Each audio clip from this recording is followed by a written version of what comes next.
Welcome. Assalamualaikum warahmatullahi wabarakatuh. Salam sejahtera bagi kita semua. Shalom Alaikum. Selamat datang kembali di perkuliahan online saya. Kali ini kita akan membahas aspek manajemen proses, teknik operasional, dan teknologi digital. Kenapa saya menambahkan teknologi digital?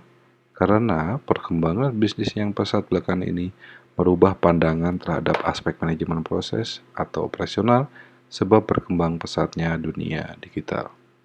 Kita tahu bahwa perusahaan dulu dibagi menjadi perusahaan manufaktur dan jasa. Sekarang kita bisa menambahkan perusahaan yang menggunakan dalam hal ini teknologi digital. Banyak contohnya yaitu adalah financial teknologi, penggunaan aplikasi, e-learning, e-transport, e-commerce, media sosial yang digunakan sebagai alat suatu bisnis, software as a service, dan e-logistik, dan banyak hal perusahaan yang lainnya yang menggunakan teknologi digital. Fungsi manajemen dalam proses dan operasional yang pertama adalah plan. Fungsi ini merupakan suatu kegiatan membuat tujuan perusahaan dan diikuti dengan membuat berbagai rencana untuk mencapai visi dan misi yang telah ditentukan sebelumnya. Selanjutnya, kita akan lanjutkan sebagai fungsi organize. Fungsi ini merupakan suatu kegiatan pengaturan pada sumber daya manusia dan sumber daya lain yang dimiliki oleh perusahaan untuk menjalankan rencana serta mencapai tujuan perusahaan. Selanjutnya, kita harus leading atau dalam hal ini meningkatkan efisiensi kerja secara maksimal, juga untuk menciptakan lingkungan kerja yang sehat, dinamis, dan sebagainya. Lalu, kita harus menjalankan fungsi controlling. Fungsi ini adalah suatu aktivitas menilai kinerja berdasarkan standar yang telah ditetapkan atau dibuat untuk kemudian diubah atau diperbaiki bila diperlukan. Tetapi, seluruhan fungsi ini tidak berhenti di controlling. Tetapi, seluruhan fungsi ini akan selalu berputar dan kita harus selalu menggunakan fungsi ini secara berkesinambungan.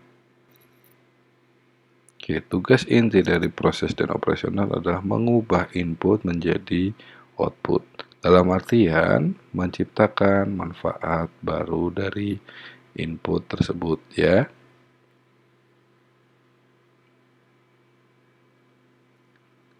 Di sini ada beberapa keputusan dalam manajemen proses dan operasional yang harus dibuat oleh suatu manajer proses atau manajer operasional. Yang pertama, bahwa manajer itu harus bisa mendesain produk dan jasa, harus bisa merencanakan proses produksi, harus juga bisa menentukan lokasi, harus juga bisa menentukan layout fasilitas, menentukan material handling, menentukan bagaimana desain dan tugas pekerjaan setiap divisi, bagaimana dia harus bisa memforecasting atau meramalkan produk dan jasa yang dia produksi, lalu dia harus bisa menjadwalkan dan merencanakan produksi, dan bagaimana dia menggunakan teknologi atau teknologi apa yang harus dia gunakan. Jadi proses produksi kita harus bisa fokus terhadap proses.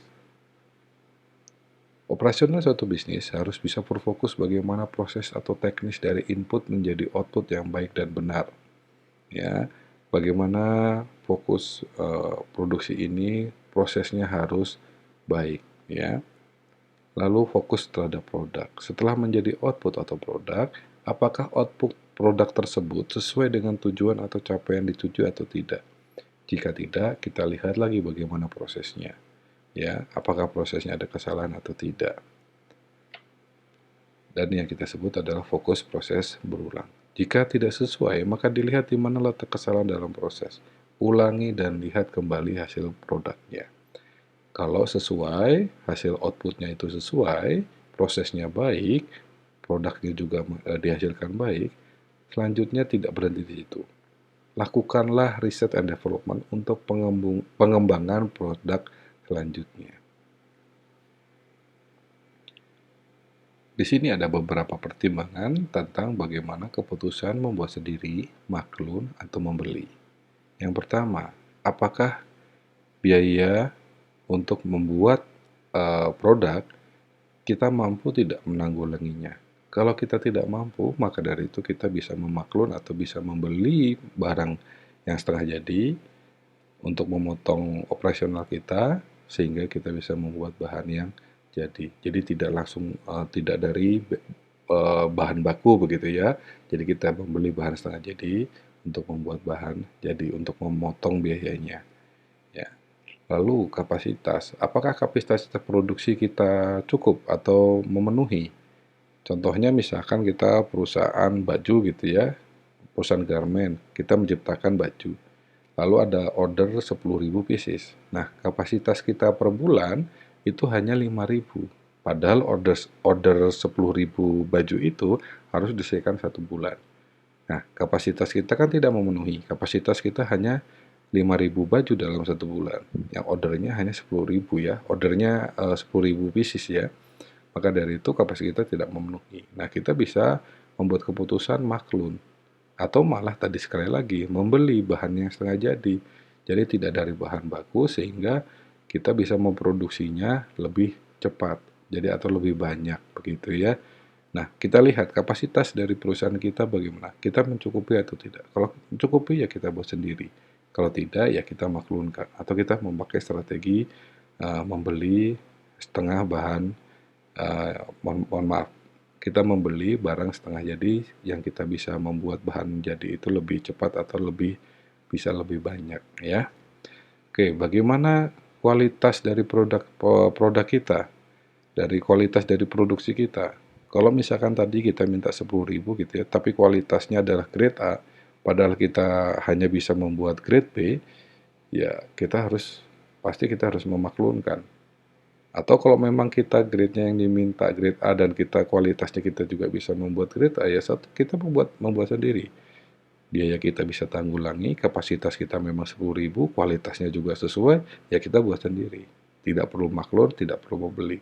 Tapi kalau kualitasnya kita belum bisa memenuhi, ya maka dari itu kita bisa memaklunkan atau membeli kualitas yang uh, sama yang dia inginkan, tapi kita remarks ya, jadi kita hanya ubah sedikit dari produk tersebut sehingga bisa menjadi brand dari perusahaan kita. Lalu kita ngomong bagaimana kecepatan. Kecepatan itu tidak hanya dari mesinnya ya, bagaimana mesin itu bekerja, bukan. Tapi bagaimana kecepatan dari sumber daya manusia kita. Apakah sumber daya manusia kita mumpuni atau tidak? Ya, kita benar-benar bisa nggak sumber daya manusia kita untuk membuat 10.000 pieces itu? Atau malah sumber daya manusia kita tidak terlalu cepat ya, tidak bisa memenuhi ekspektasi dari si pengorder gitu ya, dan kecepatan dari produksi kita tidak bisa memenuhi 10.000 pieces tersebut. Maka dari itu kita tidak bisa membuat sendiri. Ya kita maklumkan atau kita membeli ya. Oke, selanjutnya kehandalan atau reliabilitas dari produksi kita. Ya kita lihat kehandalan mesin kita, kehandalan dari sumber daya manusia kita, kehandalan dari manajemen kita. Apakah kita handal atau tidak untuk memenuhi order tersebut? Kalau handal, yaitu kita membuat sendiri, ya kita buat sendiri. Kalau tidak, ya maklun atau malah membeli. Nah, selanjutnya adalah keahlian. Keahlian ini tidak semerta-merta dari mesin, tidak semerta-merta dari sumber daya manusia, tidak hanya dari manajemen, tapi dari seluruh aspek perusahaan kita. Apakah kita memang ahli dalam pembuatan hal tersebut atau kita tidak memang ahli dalam pembuatan uh, produk tersebut. Kalau memang kita ahli dalam membuat produk tersebut, maka dari itu kita buat sendiri. Ya, biaya sudah terpenuhi, kita bisa menanggulangi biaya, kapasitas kita sudah oke, kualitas kita sudah oke, kecepatan kita sudah oke, reliabilitas kita sudah oke. Tapi kalau kita tidak ahli dari seluruh aspek ya, sekali lagi ya, tidak hanya mesin, sumber daya, dan manajemen, tapi seluruh aspek. Seluruh aspek itu ada transportasi, lokasi kita juga. Keahlian lokasi itu bukan lokasi kita ahli atau tidak, tapi lokasi kita tepat atau tidak. Jadi manajemen ahli dalam menentukan lokasi kita atau tidak. Order tersebut datang ke kita, tapi lokasi kita tidak bisa uh, tidak ideal, ya kita tidak bisa memenuhi ekspektasi atau memenuhi order tersebut dengan baik, begitu ya. Maka dari itu, itulah adalah pertimbangan keputusan membuat sendiri, maklun, atau malah membeli. Oke, selanjutnya pertimbangan pemilihan peralatan. Yang pertama yaitu bagaimana biaya pembelian dari peralatan tersebut, bagaimana biaya operasional dari peralatan tersebut, bagaimana penghematan harian, bagaimana peningkatan pendapatan, bagaimana resiko ketidakpastian dari peralatan tersebut. Contohnya biaya pembelian. Ada pembelian peralatan A, peralatan B, peralatan C. Mana yang lebih mahal? Mana yang murah? Mana yang harganya sedang-sedang saja, begitu ya. Kita tidak bisa membuat keputusan, oke kita beli yang murah. Oke, kita tidak bisa membuat keputusan yang mahal. Oh, kita yang sedang aja lah gitu. Kita tidak bisa membuat suatu keputusan dari biaya pembelian. Tapi kita lihat juga biaya-biaya operasionalnya. Biaya operasional yang mesin yang murah tuh bagaimana? Biaya operasional yang harga yang sedang bagaimana? Kalau biaya operasional dari mesin yang mahal bagaimana? Ya, apakah biaya operasional yang mahal itu lebih sedikit? Yang malah yang murah biaya operasionalnya banyak begitu. Nah, selalu biaya pembelian kita juga harus lihat biaya operasionalnya. Selanjutnya, selain biaya pembelian, biaya operasional, kita lihat penghematan hariannya. Kalau kita membeli peralatan A, kita bisa menghemat sekian karena biaya operasionalnya lebih rendah. Misalkan malah kalau kita beli yang lebih mahal, biaya operasionalnya lebih tertekan. Contohnya misalkan ya kita bisnis laundry gitu ya, ada mesin cuci A, mesin cuci B, mesin cuci C. Mesin A ini yang mahal, tapi biaya operasionalnya dia menggunakan sedikit air, menggunakan sedikit listrik, dia juga menggunakan sedikit sabun cuci, tapi kualitasnya cuciannya sangat baik. Dibandingkan dengan mesin yang C yang murah misalkan. Tapi dia menggunakan air yang banyak, listrik yang sangat besar, sabun cuci juga boros gitu ya. Kita lihat, oh ternyata kalau kita membeli yang produk C, kita tidak, karena biaya operasional yang biaya operasional yang mahal, kita tidak bisa menghemat.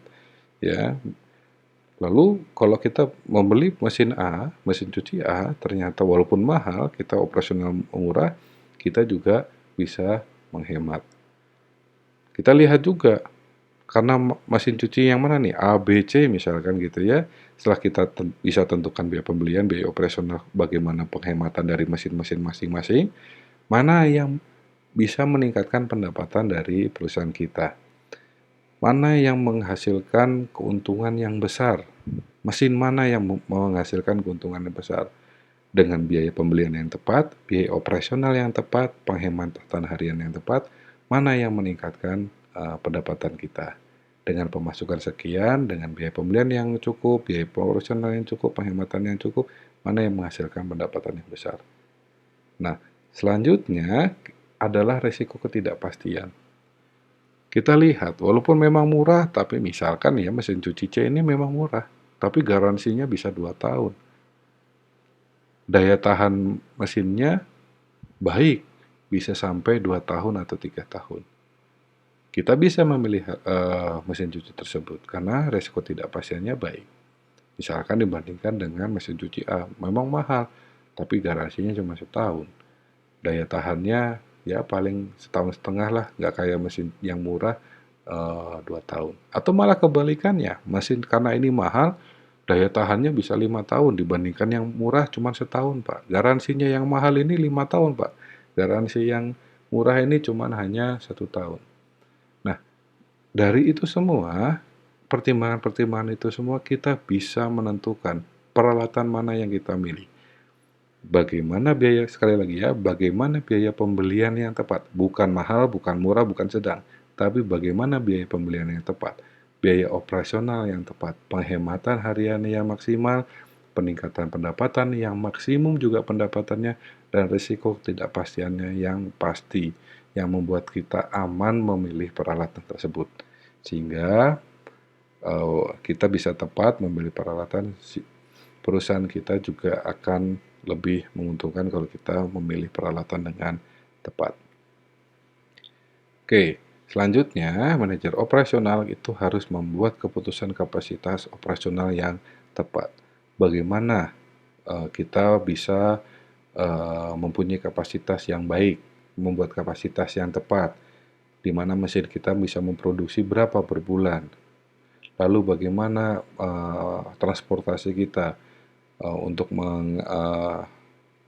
mendapatkan bahan baku, untuk bagaimana dia kalau kita sudah selesai produksi, nah produk kita harus bisa tepat dengan waktu nyampe ke konsumennya. Bagaimana kapasitas-kapasitas tersebut? Kapasitas pembelian bahan baku, kapasitas produksi, bagaimana kapasitas mendeliverikan produk kita, bagaimana kapasitasnya. Bagaimana kita bisa menentukan kapasitas jangka pendek kita. Bagaimana kita juga bisa menentukan kapasitas produksi, kapasitas pendeliveran, atau kapasitas dari pembelian bahan baku dengan jangka panjang. Ya, selanjutnya adalah strategi ekspansionis. Bagaimana perusahaan kita, kalau kita sudah mengetahui jangka pendek, jangka panjang dengan baik, lalu kita harus bagaimana kita tahu bahwa kita melakukan pengembangan. Pengembangan tidak hanya pengembangan produk, tapi pengembangan perusahaan kita. Apakah kita harus membuka pabrik satu di tempat yang lain? Apakah kita harus membuat pabrik satu di tempat lain? Dengan segala berbagai macam keputusan. Bagaimana cara mengukur kapasitas? Misalkan orderan kita hanya misalkan di satu kabupaten.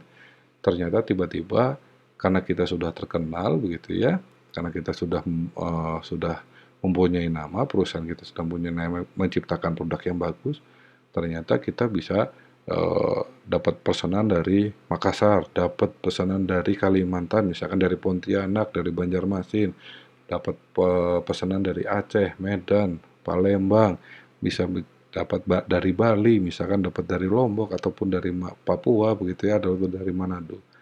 Setelah kita mendapatkan order tersebut, kita tidak bisa hanya berdiam diri di satu lokasi itu, karena mungkin dari kapasitas pengantaran produk kita, produk jadi kita, atau pembelian bahan baku kita yang terlalu jauh, atau misalkan delivery terlalu lama, sehingga kita harus memutuskan bahwa pabrik kita harus untuk mendekati daerah Indonesia Timur, sekiranya kita bisa membuat itu pabrik itu di daerah Surabaya, atau malah misalkan di daerah Pasuruan, misalkan seperti itu ya.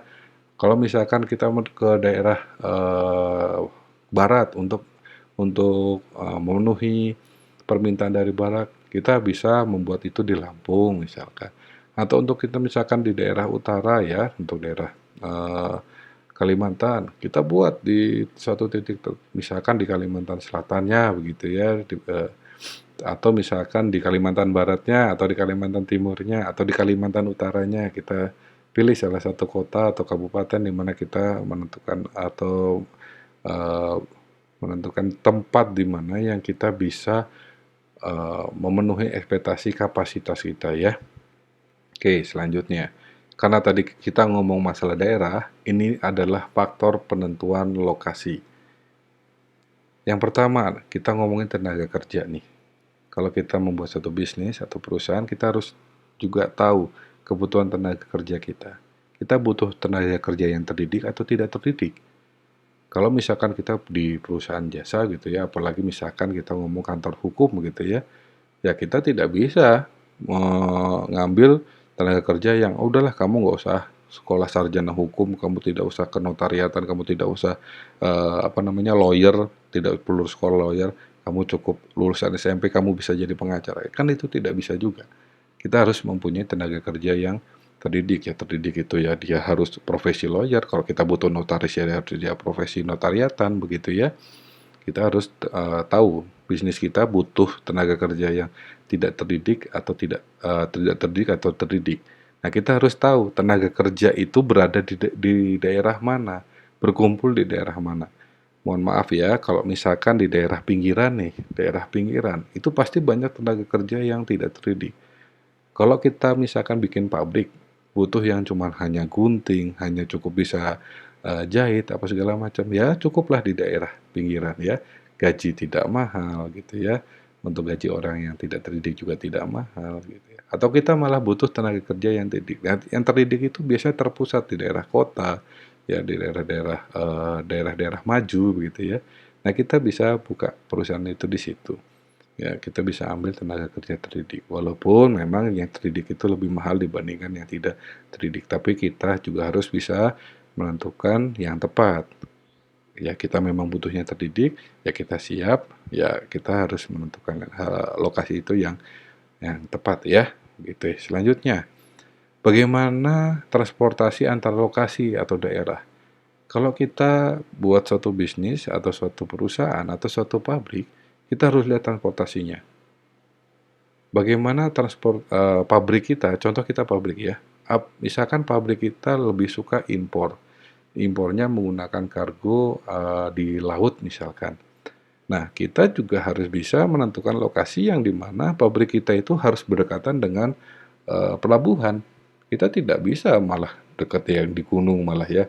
Nah, kita pantai apa yang ada di daerah tinggi ya, ya kita harus ke daerah yang rendah yang di mana dekat dengan pelabuhan atau kota di mana dengan kota yang ada pelabuhannya. Tidak bisa kita membuat pabrik yang tidak ada pelabuhannya. Kalau kita suka impor nih ya. Tapi kalau misalkan perusahaan kita eh, impor iya, eh, ekspor juga iya, atau malah kita juga melayani juga yang apa namanya yang secara nasional saja gitu ya. Kita bisa lihat transportasinya seperti apa. Atau sekarang gampangannya begini. Karena tol sudah dibuat ya, daerah mana yang kalau kita bikin pabrik itu yang mendekati jalan tol. Karena akses jalan tol itu sekarang Jakarta sampai Surabaya itu sudah terhubung dengan tol. Jadi kita akan lebih mudah transportasinya dan aksesnya untuk bisa dekat dengan tol. Itu pun juga bisa. Bagaimana kita lihat transportasi antara lokasi atau daerahnya ya? Oke, lalu bagaimana konsumen dan pasarnya? Contohnya begini, kalau saya buka bisnis berlian begitu ya, perhiasan berlian yang harganya puluhan juta sampai ratusan juta atau mungkin bisa miliaran. Kalau saya buka bisnis itu di daerah-daerah desa terpencil yang apa namanya daya belinya masyarakatnya tidak atau menengah ke bawah yang tidak bisa membeli perhiasan tersebut, apakah bisnis saya akan berjalan lancar? Tidak, karena konsumen dan pasar saya tidak bisa membeli perhiasan berlian saya. Itu tidak tepat konsumen dan pasar saya, di mana lokasi itu tidak tepat. Nah, di mana bisnis berlian saya akan baik, lokasinya baik begitu ya. Ya, saya harus melihat lokasi itu atau menentukan lokasi itu di daerah perkotaan yang daya beli masyarakatnya sangat tinggi. Pasti perusahaan atau perhiasan saya pasti akan dibeli oleh eh, para konsumen ya dan pasarnya tepat begitu ya. Nah, disitulah lokasi yang tepat. Oke, selanjutnya, misalkan kita menentukan lokasi itu ya harus ada tersedianya air. Semuanya ya sekarang kita menggunakan pasti menggunakan air. Ya kita harus menentukan lokasi di mana air itu tersedia. Mau itu dari PDAM atau misalkan kita mempunyai sumber artesis yang baik begitu ya. Oke, selanjutnya ya tenaga listrik. Apakah kita harus listrik itu tidak selamanya dari PLN ya. Contohnya misalkan bisnis pertambangan gitu ya. Jauh dari adanya listrik misalkan di daerah pedalaman Kalimantan begitu ya atau pedalaman Papua itu jauh dari tenaga listrik. Nah, kita bisa menentukan, oke, saya tidak punya listrik misalkan, tapi saya harus buka ini di sini. Bagaimana caranya? Pakai menggunakan teknologi solar atau memang saya tidak bisa membuat solar nih. Saya misalkan bisnis selain tambang gitu ya, saya harus menggunakan yang PLN. Ya carilah lokasi yang ada tersedia listrik dari PLN, begitu ya. Nah, ini kita ngomong suhu udara. Eh, kita akan coba langsung contoh aja ya, gini. Kalau kita punya bisnis pemerahan susu sapi begitu ya, ini sangat cocok contohnya untuk suhu udara nih. Kenapa untuk yang sapi produksi susu ya, perahan sapi itu biasanya itu di daerah yang dingin.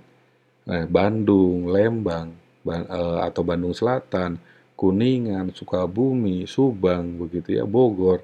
Kenapa produksi perah sapi itu di daerah dingin?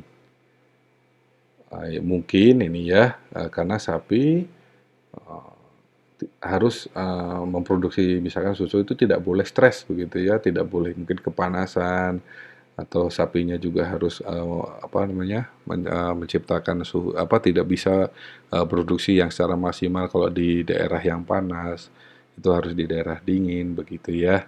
Seperti itu contohnya, misalkan seperti itu. Oke, bagaimana misalkan bantuan lokasi di lingkungan masyarakat? Kalau lingkungan masyarakatnya menolak bisnis kita atau operasional dari perusahaan kita, ya kalau menolak ya kita tidak bisa berlokasi di situ. Banyak kejadian.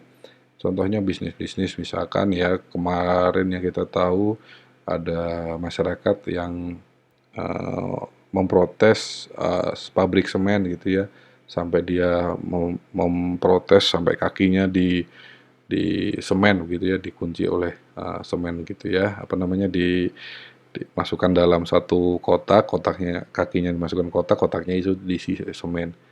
Ya, sehingga sampai protes seperti itu gitu ya, karena lingkungan masyarakat tidak menolak bisnis dari semen tersebut. Nah, itu tidak bisa kita membuat lokasi itu karena lingkungan masyarakat juga menolak begitu ya. Nah, eee, kalau misalkan kita bikin bisnis, lingkungan masyarakatnya juga menerima, didukung, misalkan atau malah ada yang misalkan punya syarat, boleh bikin pabrik di sini, tapi harus merekrut ini ya, masyarakat sekitar gitu. Kan silahkan saja, kalau memang kita bisa memenuhinya, ya kita bisa menentukan kalau lokasi itu sangat tepat, tapi ada persyaratan tersebut dan kita bisa memenuhinya, ya nggak apa-apa, kita tentukan aja lokasi itu di situ ya. Nah, gitu lingkungan masyarakat juga sangat berpengaruh dalam penentuan lokasi.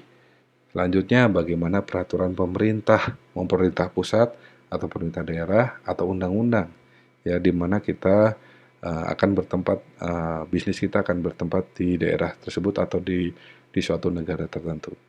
Contohnya misalkan begini, mohon maaf saya akan memberikan contoh uh, minuman keras misalkan ya. Kalau untuk di daerah Bali, minuman keras itu diperbolehkan dan diperjualbelikan secara umum. Tapi kalau di daerah Jawa, kebanyakan di daerah Jawa itu tidak memperbolehkan minuman keras diperjualbelikan secara umum.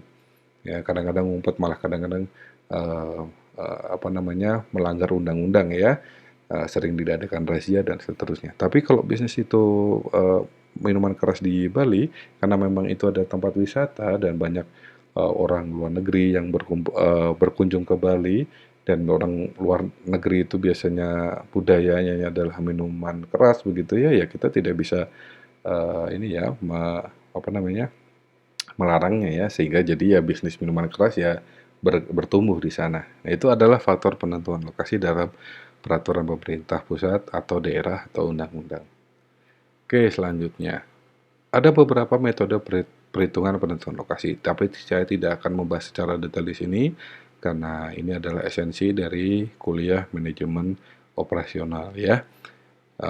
Saya cuma hanya mengingatkan metode perhitungan itu adalah pembobotan atau rating ya, contohnya misalkan ada kota gitu ya, ada 3 kota, terus kita punya bobot apa gitu ya, misalkan bobotnya ada tenaga, tenaga kerja, terus habis itu kita ngomongin bobot UMR gitu ya, gaji gitu ya, terus habis itu kita ngomongin bobot lagi masalah transportasi, terus habis itu bagaimana tersedianya air listrik misalkan kayak tadi. Kita lihat pembobotannya sampai 100%. Nah, setelah kita totalin pembobotan itu baru kita nilai nih kota-kota 3 kota itu. Mana nih pembobotannya gitu ya. Langsung kita skalakan, kita jumlahkan. Nah, mana yang lebih lebih tinggi pembobotan atau rating yang tinggi ya kita tentukan di situ ya.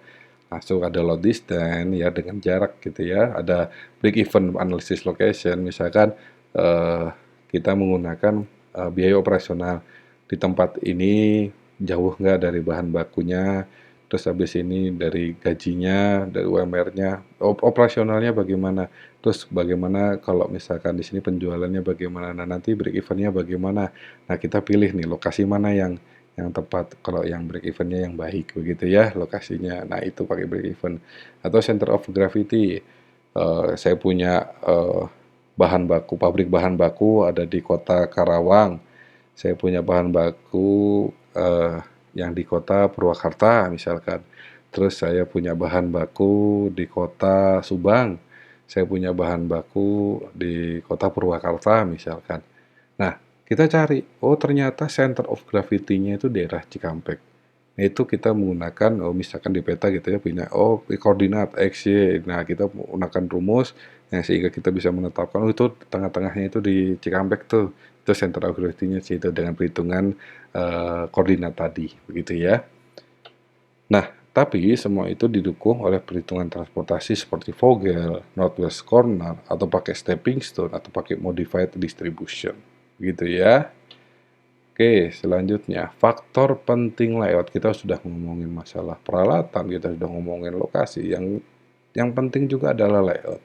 Ya, kita harus tahu jenis layoutnya seperti apa. Kita harus tahu dari produknya kita dulu apa.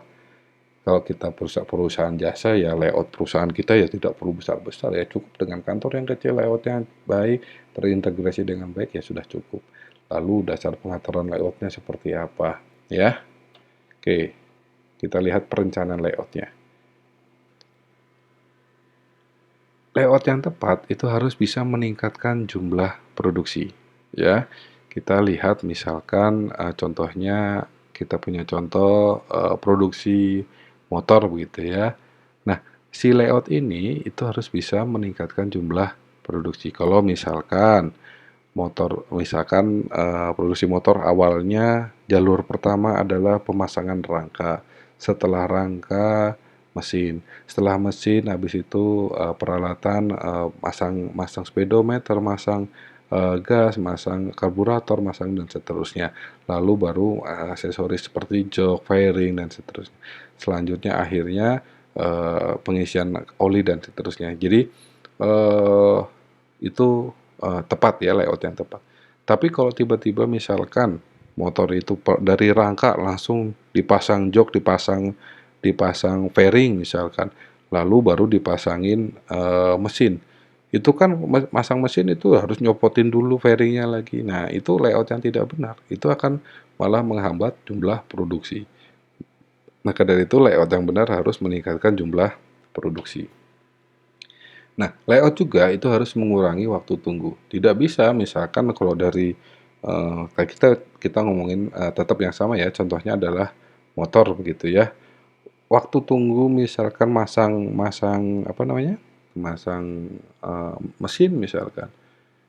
Itu setelah misalkan si tempatnya ini dari rangka menuju ke mesin, si tempatnya antara rangka dan mesin ini, pasang mesin ini, itu jauh, itu tidak bisa. Kalau misalkan antara mesin sama fairing gitu, misalkan atau mesin sama eh, apa namanya masang jok itu jauh itu nggak masalah gitu ya. Tapi kalau karena ini yang mesin harus deket sama yang si rangka, dari rangka langsung masang mesin, ya maka dari itu si layout itu harus antara si rangka sama si mesin ini berdekatan. Jadi mengurangi waktu tunggunya. Jadi sehingga bisa balik lagi meningkatkan jumlah produksinya. Oke, selanjutnya mengurangi proses pemindahan barang. Nih kadang-kadang kita lihat lagi ya, kalau misalkan si pabrik motor ini itu kadang-kadang tuh eh, si mesin ini menggunakan mesin jalan gitu ya. Terus habis itu dari masang mesin itu dia jalan lagi begitu ya. Terus habis itu dia tidak jauh, langsung belok kanan sedikit, ke bawah lagi begitu ya. Terus jalan lagi, terus itu sedikit-sedikit tuh jaraknya sedikit-sedikit ya. Nah, itu adalah mengurangi proses pemindahan barang. Kalau misalkan posisinya contohnya dari rangka jalan, dia setelah itu ke misalkan ke mesin, pemasang mesin. Satu satu satu jalur itu cuma dua misalkan. Satu jalur itu cuma rangka sama mesin. Habis itu pindah jalur lagi, itu cuma dua. Satu jalur itu isi cuma dua, satu lagi jalur dua. Ada beda misalkan satu jalur diisi rangka, mesin, aksesoris. Terus habis itu pindah lagi Setelah aksesoris, masking fairing, jok, lalu perlengkapan yang lain diisi bensin sedikit atau oli dan seterusnya. Ada di lajur lain ini adalah QC, misalkan jalur ketiga adalah QC. Nah, dengan jalur yang 2 sama jalur yang satu jalur 3 itu proses pemindahan bahannya itu lebih cepat yang satu jalur 3. Jadi kita harus tahu layoutnya itu harus mengurangi proses pemindahan barang. Tapi kalau misalkan satu satu jalur itu bisa 3 atau malah bisa 4, ya kita bisa harus layoutnya bisa itu bisa 4. Jangan bisa 4 kita layoutnya cuma hanya 2. Itu malah menambah proses pemindahan bahannya. Begitu ya. Oke, selanjutnya itu harus menghemat ruangan yang tadi saya cerita. Si motor ini dari atas bawah geser sedikit ke bawah lagi ke atas lagi geser dikit lagi kayak gitu. Atau kadang-kadang satu jadi kalau misalkan kalau si kadang kayak ular gitu ya, atas bawah naik kan geser gitu bawah apa ke atas lagi geser kanan lagi itu. Itu kalau jadi ruangannya hanya kecil gitu ya kotak. Coba itu bayangkan kalau misalkan si pembuatan motor itu tidak kayak ular, lurus saja. Itu membutuhkan ruangan yang panjang dan misalkan, apakah ada layout misalkan, produksi yang kayak misalkan ini panjang gitu, apa namanya, pabriknya hanya panjang gitu ya, cuman panjang kayak got gitu ya, panjang gitu ya, nggak juga kan layout kadang-kadang pabrik itu ya disesuaikan yang bagaimana dia bisa menghemat ruangan atau menghemat suatu tanah, luas tanah tertentu begitu ya, layoutnya harus harus efisien. Nah, ngomongin efisien ya kita harus bisa mengefisiensi fasilitas. Kalau misalkan ngomongin masalah mesin, misalkan kita membeli mesin. Nah, mesin ini bagaimana nih si mesin ini? Gedenya, besarnya sebagaimana? Kalau kita bisa membeli mesin yang ini, bagaimana nih besarnya? Oke, kita punya ruangan sekian, terus kita fasilitasnya misalkan mesin, apa dan seterusnya. Oke, oh ternyata udahlah mesin ini pakai yang kecil aja. Jadi kita bisa satu ruangan ini bisa, fasilitas itu bisa terpenuhi semuanya. Nah itu salah satu layout, saat perencanaan layout, itu harus bisa mengefisiensi fasilitas ya, begitu. Selanjutnya, mempersingkat waktu proses. Ya kita harus bisa mempunyai layout yang bisa mempersingkat waktu proses ya. Selanjutnya, meningkatkan kepuasan dan keselamatan kerja. Jadi misalkan kita di pabrik itu jangan banyak orang yang lalu lalang. Kalau misalkan ya itu proses produksi ya khusus dia produksi, jangan di situ dicampur adukan dengan accounting atau dicampur adukan dengan tenaga pemasaran yang suka selalu seliwer-seliwer kemana-mana. Jangan juga di situ dicampur sama kantin begitu ya. Nah itu malah keselamatan kerja tidak tidak pas ya, atau malah kepuasan kerjanya juga. Ini orang yang harusnya fokus dia masang mesin, masang apa, malah kadang-kadang orang seliweran, apa kabar bro, apa segala macamnya, malah nggak fokus ya, kepuasan kerjanya jadi kurang begitu ya. Oke, selanjutnya kita akan membahas jenis layout. Tadi sudah saya ngomong ya, pembuatan motor. Nah itu layout produknya ya begini. Ini saya contohnya gambarnya adalah pembuatan mobil. Ya layoutnya begini, lurus, nanti dia geser, dia sebelah kanan ini sampai dia selesai begitu ya. Itu ini namanya layout produk. Ya, jadi dia terintegritas dari awal sampai akhir produk itu selesai. Dia tidak bisa kemana-mana ya. Ya maksudnya produk itu dia terintegrasi dari awal ya prosesnya harus sesuai dengan ininya apa namanya dengan proses produksinya itu harus sesuai itu ininya apa namanya prosesnya terintegrasi dengan benar ya ada jalurnya begitu ya itu layout produk tuh dia tidak bisa kemana-mana berbeda yang namanya layout proses saya kasih contohnya yang gampangnya secara umumnya ya kita datang ke rumah sakit nah rumah sakit itu kan tidak satu pintu nih ya kan ada UGD dia ada yang ceritanya dia masuk pintu satu yang memang khusus untuk pelayanan orang hanya ingin berobat ya begitu ya ada satu pintu khusus yang memang khusus untuk mohon maaf nih ya kayak misalkan untuk masukkan atau mengeluarkan jenazah begitu itu ada pintunya tersendiri tidak dicampur adukan terus habis ini bayangkan misalkan ya kalau kita posisinya rumah sakit hanya satu pintu begitu ya terus kita datang hanya ingin berobat nih. Ada ibu-ibu yang ingin datang berobat jantungan. Dia ingin membeli atau dia mengobati sakit jantungnya. Pas lagi jalan, tiba-tiba ada pasien UGD lewat. "Oh, Bapak ini sakit jantung," misalkan gini, oh megap-megap apa segala macam, terus habis itu tiba-tiba misalkan innalillahi nih, KO nih ya. Nah, terus habis itu orang yang ibu-ibu tadi karena punya harus cuma hanya mengobati jantung, liatin orang yang sama penyakit jantung tiba-tiba KO begitu, dia akhirnya dia juga akhirnya, aduh, terus jantungnya malah berdebar, malah dia juga ya malah malah ikut sakit atau malah bisa bisa bisa jadi lebih gawat begitu ya. Jadi, dia tidak seperti lewat produk begitu. Dia ya harus misalkan contohnya ya UGD dipisah dengan yang ingin berobat saja, ini juga misalkan dipisah. Nah, kadang-kadang setelah UGD itu paling dekat itu biasanya dengan, ruangan ICU, PICU, dan kayak gitu-gitu ya, yang itu harus dekat. Nah, setelah dari UGD, setelah PICU ya paling dekat juga dengan kamar, jenazah misalkan begitu ya, terus paling dekat juga dengan ruang administrasi, rawat inap atau rawat jalan, itu UGD tuh. Ya kalau misalkan di ruang berobat itu biasanya, dekat dengan, kalau misalkan dengan, kumpulan dokter-dokter yang, praktek begitu ya, dengan laboratorium, itu paling dekatnya begitu, atau dengan dekat apotik seperti itu ya. Nah itu adalah lewat proses yang bagaimana kita melihat si proses ini tidak semerta-merta dia harus satu jalur begini, harus sesuai begitu ya. Ini banyak banyak tempat, misalkan ini contohnya kalau dilihat dari gambar ini. Di sini tempat produksinya, di sini tempat kantornya, di sini ada gudang. Nah, di sini dari gudang dekat dengan ini, dia dia apa namanya, ada dekat transportasi dia bisa keluar. Atau misalkan di sini ada tempat, masuknya bahan baku, dia bahan baku tidak langsung semerta-merta langsung bisa di gudang, atau di sini juga bisa tempat penyimpanan bahan baku juga. Nah, itu ini lewat proses, tergantung bagaimana si proses ini berjalan, gitu ya. Oke, selanjutnya ada layout posisi tetap. Nah, layout posisi tetap ini saya kasih contohnya ini adalah pesawat, produksi pesawat. Karena si produksi pesawat ini pesawat itu kan besar begitu ya. Nah, kita tidak bisa menggunakan layout produk ini, kita tidak bisa juga menggunakan layout proses ini. Kadang-kadang layout posisi tetap itu ya misalkan satu pesawat, ya dia datang, rangka, di situ dia pasang di situ, dia diam, ya di situlah dia tempat masangnya, di daerah di situ, dan tidak jauh-jauh, di situ gitu ya. Coba bayangkan kalau pesawat ini segede ini, dibuat kayak layout produk seperti ini. Itu pabriknya satu kabupaten habis itu.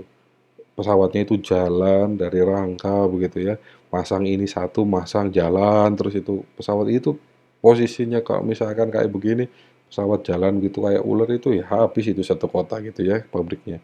Nah itu, maka dari itu, ada lagi misalkan nih saya kasih contoh, kayak misalkan, eee, kita punya motor gitu ya, kita punya motor atau kita punya mobil datang ke bengkel.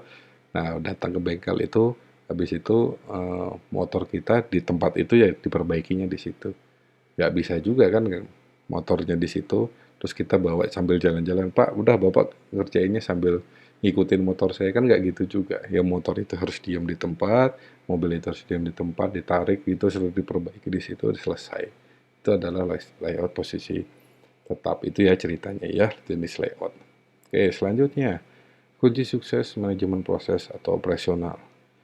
Yang pertama adalah identifikasi setiap proses atau setiap operasional di suatu bisnis atau di suatu perusahaan. Identifikasi, ya. Lalu diskusikan. Identifikasi masalah itu didiskusikan. Bagaimana jalan keluarnya? Apakah ada masalah atau tidak? Kalau ada masalah, bagaimana jalan keluarnya? Begitu ya.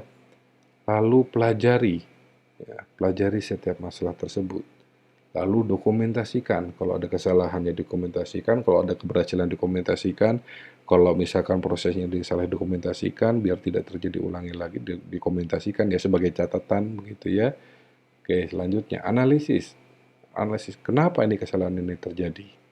Ya, bagaimana ini? Kok ini malah lebih boros nih pakai mesin ini? Yuk kita coba analisis dan seterusnya. Selanjutnya, usulkan dan terapkan metode-metode baru dari proses atau operasional. Karena perkembangan dunia semakin maju, ya pasti ada metode-metode baru yang bisa menghemat atau mengefisiensi dari proses operasional tersebut. Maka dari itu usulkan dan terapkan metode baru ya. Tapi jangan lupa identifikasi kembali, diskusi, pelajari, dokumentasi, dan analisis kembali metode baru tersebut. Ya, selanjutnya adalah maintenance. Setelah kita tahu mana yang terbaik, eh, metode mana yang terbaik, produksi operasional mana yang terbaik, kita maintenance hal-hal tersebut atau metode tersebut atau proses tersebut kita maintenance dengan baik. Selanjutnya kita lakukan penyesuaian. Bagaimana maintenance ini sudah baik atau belum, metode ini sudah baik atau belum. Oh ternyata misalkan apa gampangan misalkan ya, ini kita ngomong bisnis mesin cuci. Dulu misalkan pakai mesin pakai mesin cuci manual ya, dalam bentuk kayu, ada itunya ya, kayu bergerigi ya cukup gitu ya. Ternyata sekarang teknologi yang baru ini harus pakai mesin cuci. Nah, udah pakai mesin cuci, terus habis itu dijemur. Ternyata ada metode baru lagi nih, misalkan pakai pengering otomatis ya. Setelah pakai pengering otomatis itu pakai setrika yang biasa. Oh, ternyata pakai setrika uap lebih cepat. Nah, itu salah bentuk usulan metode baru dan penyesuaian terhadap eh, zaman atau kemajuan dari teknologi ya. Selanjutnya identifikasi lagi, diskusi lagi, pelajari lagi, mendokumentasikan yang baik, analisis, metode baru lagi kalau ada, lalu maintenance. Kalau sudah maintenance baik, lakukan penyesuaian. Balik lagi gitu ya. Jadi seluruh aspek ini untuk kunci sukses ini harus selalu berulang, begitu ya. Oke, saya ucapkan terima kasih karena materi ini sudah selesai, begitu ya. Pesan saya selalu stay safe, stay clean, stay healthy, and stay happy. Sekian dari saya. Wassalamualaikum warahmatullahi wabarakatuh. Salam sejahtera bagi kita semua. Shalom. Alaikum.